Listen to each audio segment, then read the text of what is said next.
भगवान की भक्ति की बड़ी विलक्षण महिमा है। इतनी विलक्षण महिमा है भक्ति की, इसको आप लोग आदर्श और अनुकरणीय मत मान लेना, ये हम पहले से सावधान कर देते हैं। उच्च कोटि के जो भक्त हैं उनकी बात कह रहे हैं, भगवान के अनन्य प्रेमी जो भक्त हैं उनकी बात कह रहे हैं। कथनचित कोई दोष भी उनके जीवन में आ जाए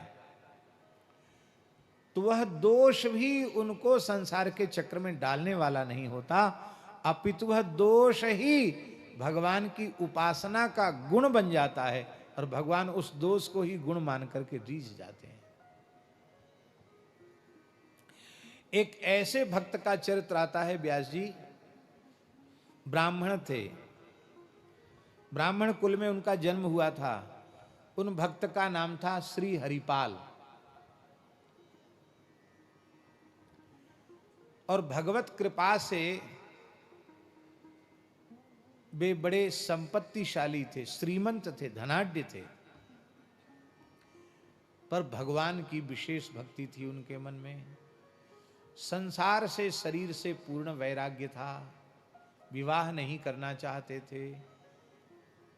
लेकिन एक विप्र कन्या ने, वो भी बड़ी भक्तिमती थी, उस विप्र कन्या ने प्रतिज्ञा की कि जो 1000 साधु ब्राह्मण को रोज जिमाएगा मैं उससे विवाह करूंगी, और नहीं तो ब्याह ही नहीं करूंगी, ऐसे ही भजन करूंगी।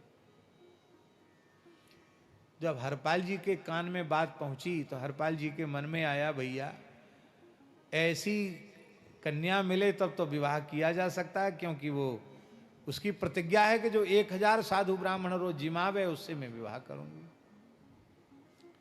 तो उन्होंने स्वीकार कर लिया विवाह का प्रस्ताव, वैदिक पद्धति से विवाह हो गया। अब घर में ठाकुर सेवा, संत सेवा, ब्राह्मणों की सेवा, गौ माता की सेवा, अब सेवा के काम में ऐसे तल्लीन हो गए हरपाल जी कि अब कमाते तो कुछ नहीं, खाली खर्च ही खर्च करते। अरे कोई खर्च ही खर्च करे, कमावे कुछ नहीं तो कुबेर का खजाना भी खाली हो जाएगा।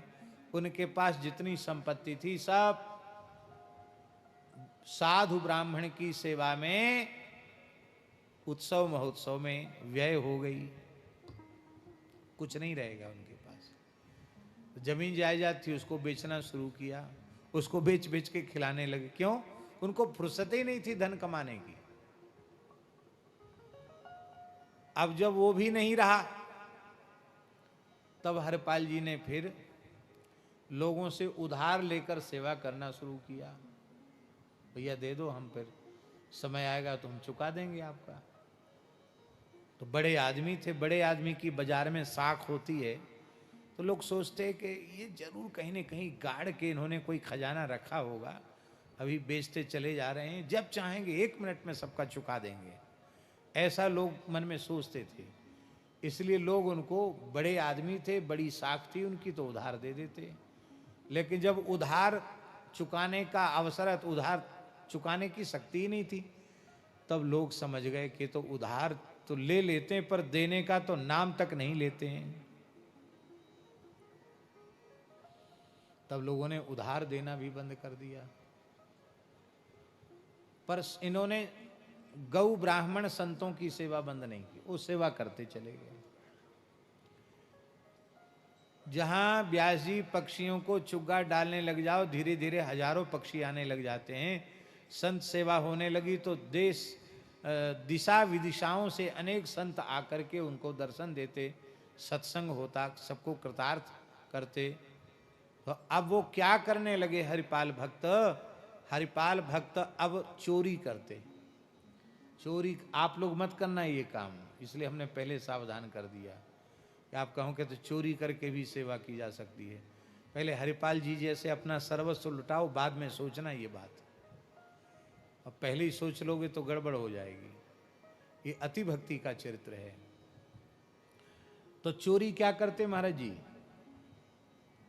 सोना चांदी नहीं चुराते, वो घरों में जाते तो घी, बूरा, गुड़, आटा, दाल, चावल, ये जो राशन सामग्री, इसी को उठा लाते और उसी के घर से लाते जो कमाता तो खूब, वो साधुओं की ब्राह्मणों की सेवा नहीं करता, उसी के घर जाते, सबके घर नहीं जाते।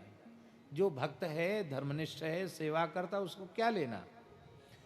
एक वैश्य के यहाँ हरपाल जी पहुंच गए चोरी करने। वो वैश्य भगवान का बड़ा भक्त था। उसके घर में घुसे और आटा, दाल, चावल, घी, बूरा सब अलग अलग रख लिया उन्होंने, बांध लिया चादर में अपनी, और बांध करके वहां जाने वाले थे। तब तक वो वैश्य की लड़की जग गई। उसने धीरे से अपने पिताजी से कहा, पिताजी लगता है घर में कोई चोर घुसा है, हल्ला मचाओ, लगता है घर में कोई चोरी कर रहा है, वो सब सामान उठा रहा है। तो उस वैश्य ने क्या कहा धीरे से, अरे बेटी चुप हो जा, सो जा। हम तो इसीलिए रोज अपने दरवाजे पर कुंडी भी नहीं लगाते कि कभी महान संत सेवा प्रेमी, साधु सेवा में प्रेम करने वाले भक्त राज हरपाल जी की चरण रज हमारे घर में पड़ जाए।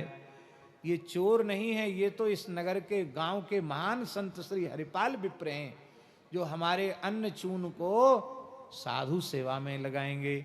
साधुओं में कहावत है कि जिसका चून उसका पून, साधु को पाप न पून, न पाप न पुण्य, जिसका चून उसका पुण्य।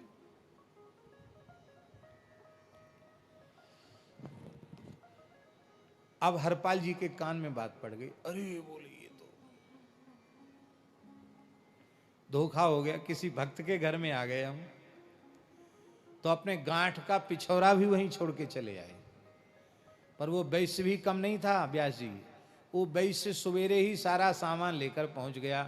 बोले महाराज मेरे मन में बहुत दिन से मनोरथ था कि आपके यहाँ कुछ अन्न चून सेवा में लग जाए, आपका वस्त्र भी है, ये भी है, और कुछ अधिक ले जाकर उसने समर्पित किया। ऐसे सेवा करते थे।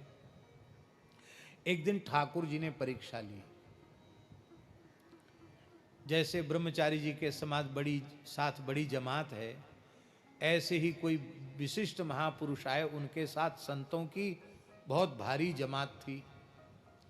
और वो जमात जैसे हरपाल जी के यहाँ पहुंची, हरपाल जी ने सबको साष्टांग प्रणाम किया, आओ आओ महाराज महाराज, विराजो विराजो विराजो।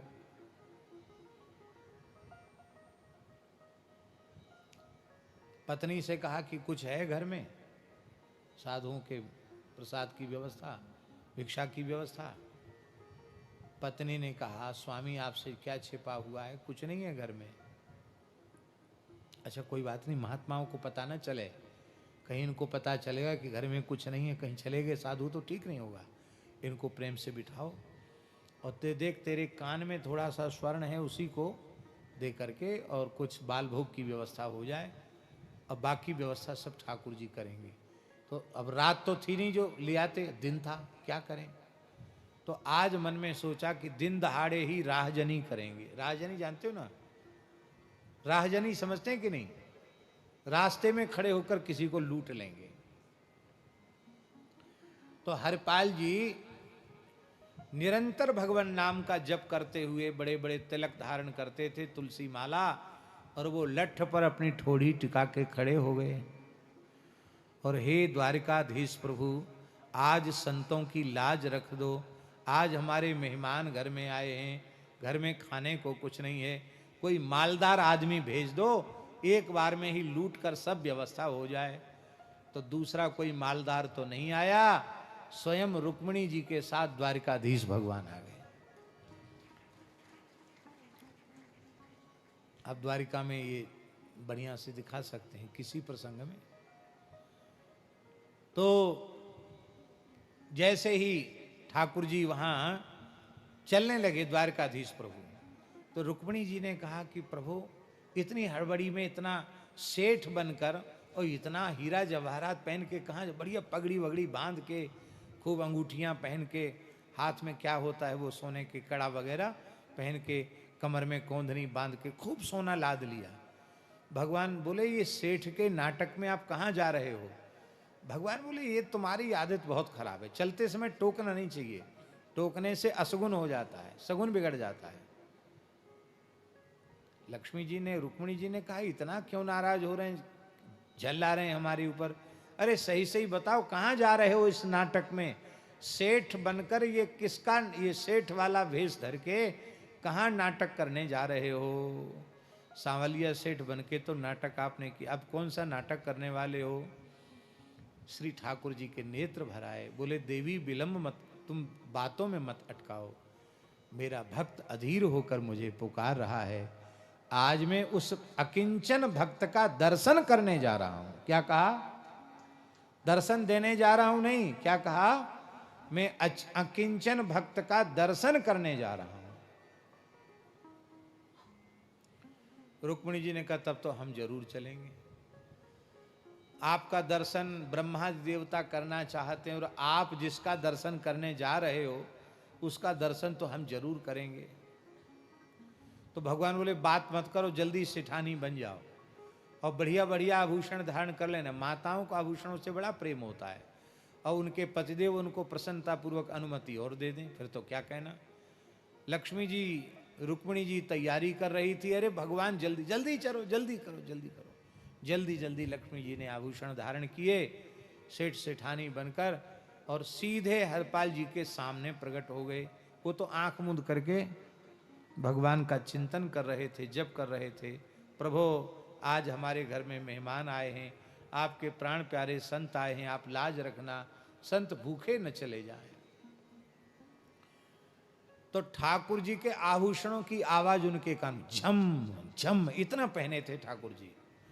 नेत्र खुले, देखो रे बड़ी बड़ी मालदार आदमी है, इतना इन्होंने शरीर पर पहन रखा है तो घर में इनके कितना होगा। तो हरपाल जी ने हाथ जोड़कर कहा भगत जी राम राम। भगवान कुछ नहीं बोले। अरे भगत जी आपने सुना नहीं, जय श्री कृष्ण, जय द्वारिकाधीश। इतना सुनते ही तो ठाकुर जी तो नाटक करने गए, क्रोध में तिलमिला गए। अरे बोले हम खूब समझते हैं, तुम्हारे जैसे ये भक्तों का भेष बनाने वालों ने देश का बेड़ा गर्क किया है। हाँ, दिन भर राम राम करते हो, रात में चोरी करते हो, हम सब जानते हैं। वो तो भगवान तो ठीक ही बोल रहे थे, दिन भर राम राम करते हो, रात में चोरी करते हो। ये तुम्हारे जैसे लोगों पर हम विश्वास नहीं करते हैं, और हम तो ऐसे ढोंगियों को भीख तक नहीं देते हैं। जाओ अपना रास्ता नापो। हरपाल जी ने सोचा मन में कि ये तो बहुत भारी दुष्ट है, ये महाविमुख है, ये भगवान के नाम को सुनकर इसके भीतर आग लग गई। अरे राम राम बड़ा भारी, ऐसा नास्तिक आदमी तो हमने देखा नहीं, इसको तो जरूर लूटना है। तो हरपाल जी बोले कोई बात नहीं भगत जी, मेरी बात से आपको कष्ट हुआ, आप क्षमा करें, मैं आपकी कोई सेवा कर सकता हूँ, सहायता कर सकता हूँ, तो आप मेरे लायक कोई सेवा बताइए। भगवान बोले कि हमको अमुक नगर तक जाना है और हमारे पास तुम देख ही रहे हो कि बहुत आभूषण हैं और कुछ हीरे जवाहरात, कुछ मुद्राएं भी हमारे पास, कुछ धन भी है हमारे पास, और हमने सुना है कि यहाँ इस क्षेत्र में एक बहुत बड़ा डकैत है, उसका नाम हरपाल है, लूट लेता है वो,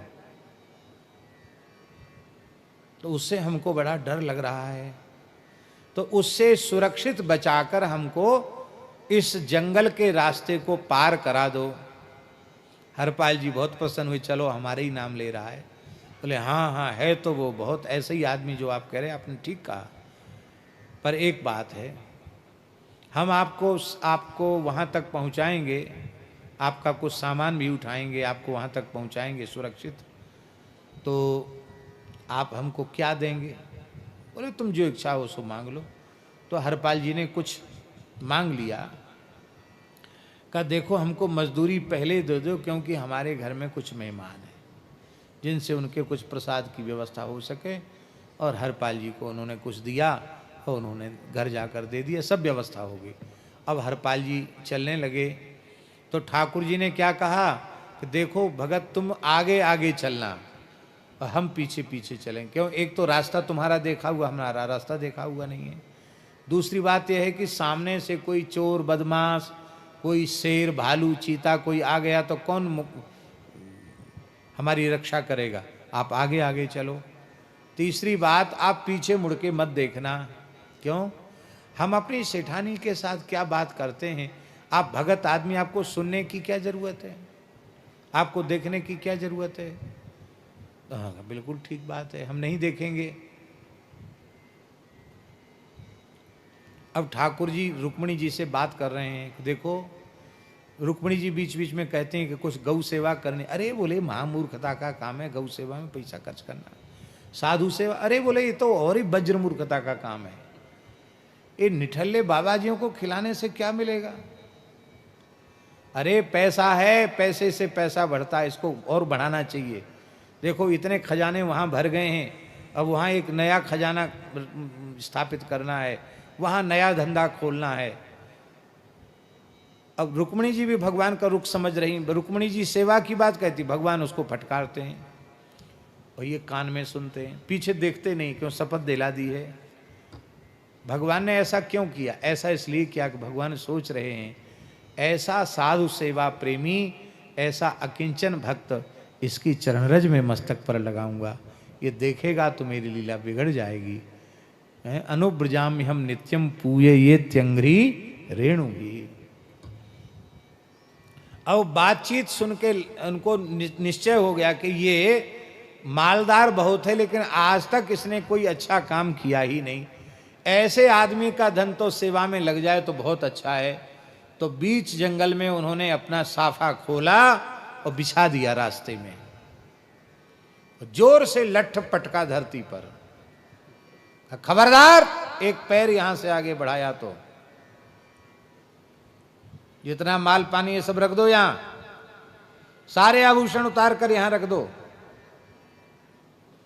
भगवान ऐसे ऐसे कांपने लगे। रुक्मिणी जी मन में सोचने लगी कि मधुकैटभ के आगे नहीं थरथर कांपे, हिरण्यकशिप हिरण्याक्ष के आगे थरथर नहीं कांपे, रावण कुंभकर्ण के आगे थरथर नहीं कांपे, शिशुपाल दंतवक्त्र के आगे, कंस के आगे थरथर नहीं कांपे। ये क्या हो गया इनको? कलयुग में लगता भगवान भी कमजोर हो गए हैं, ये इतना क्यों डर रहे हैं? रुक्मिणी जी की समझ में नहीं आ रहा था। वो अब तक यही नहीं समझी थी कि यही भक्त हैं। पर ठाकुर जी ने सब डरते डरते सब आभूषण उतार दिए। रुक्मिणी जी की ओर कहे, तू क्या कर रही है? रख सब आभूषण। रुक्मिणी जी ने भी सब रख दिए। एक कन्नी उंगली में एक अंगूठी रह गई। हरपाल जी की नजर पड़ी, बोले ये क्यों रह गई? कही ये थोड़ी ऐसी है कि वो निकल नहीं रही उंगली से। क्यों नहीं निकल रही है? हम निकालेंगे तो सब निकल आएगी। अरे नहीं, ऐसे तो उंगली छिल जाएगी, टूटे ही जाएगी उंगली। बोले उंगली छिले चाहे टूटे फिर ठीक हो जाएगी, पर इस अंगूठी को हम नहीं छोड़ सकते, क्योंकि पता नहीं कितने संतों की सेवा इस अंगूठी से हो जाएगी। उस अंगूठी को बलपूर्वक खींचना चाहते थे। रुक्मिणी जी रुष्ट होकर कुछ साप देना चाहती थी, तब तक भगवान द्वारिकाधीश रूप में प्रकट हो गए। बोलो द्वारिकाधीश की। और जब वे द्वारकाधीश हो गए तो रुक्मिणी जी भी अपने स्वरूप में प्रकट हो गई। हरपाल जी फूट फूट कर रोने लगे, प्रभु आप हमारे साथ लीला करने के लिए आपने ही ये नाटक किया। निहिकिंचन एक दास तासुके हरिजन आए, विदित बटो ही रूप भये हरि आप लुटाए। ना भाजी कह रहे हैं भगवान लुट गए। भगवान ने कहा आप जैसे भक्त तो हमको लूट ही लेते, हम तो खुद लूटने आए थे। बहुत अच्छा हुआ, और अब ये संपत्ति आप अपने घर ले जाओ। अब अक्षय होकर यह धन आपके यहाँ रहेगा। चाहे जितनी गौओं को खिलाओ, चाहे जितने ब्राह्मणों की सेवा करो, चाहे जितने साधुओं की सेवा करो, अब तुम्हारे यहाँ संपत्ति का कभी अभाव नहीं होगा। ले जाओ इसको। हरपाल जी बोले कि हमको लोग कितना मूर्ख कहेंगे कि ठाकुर जी को तो जंगल में छोड़ आया और धन ले आया, और भगवान आज जो आपका हमें दर्शन हुआ है इसके मूल में मेरी पत्नी का योगदान है। उसकी साधु सेवा में भावना न होती तो आज आपका दर्शन हमें कैसे होता। हम यहाँ से लौट के जाएंगे और धन देंगे, और वो पूछेगी कहाँ से लाए, तो सारी बात बतावेंगे, और जब सारी बात बतावेंगे तो वह बड़ी दुखी होगी कि बताओ हमको दर्शन भगवान का नहीं हुआ। तो आप कृपा करें, आप मेरी पत्नी को भी दर्शन देकर कृतार्थ करें। तब ठाकुर जी हरिपाल जी की गोद में आ गए। रुक्मणी जी और ठाकुर जी को अंक में लेकर के हरिपाल जी आए हैं। कलिकाल की घटना है और उन सभी संतों ने शंख चक्र गदा पद्मधारी भगवान का रुक्मणी जी के सहित दर्शन किया, सब कृतार्थ हो गए। अब देखो, यस्यास्ति भक्तिर भगवत्य किंचना, भगवान के चरणों में निष्काम भक्ति है तो एक दोष भी उन्हें भगवत साक्षात्कार कराने वाला हो गया। और जो भगवान से विमुख प्राणी हैं, उनके सद्गुण ही उनके पतन का कारण बन जाते हैं।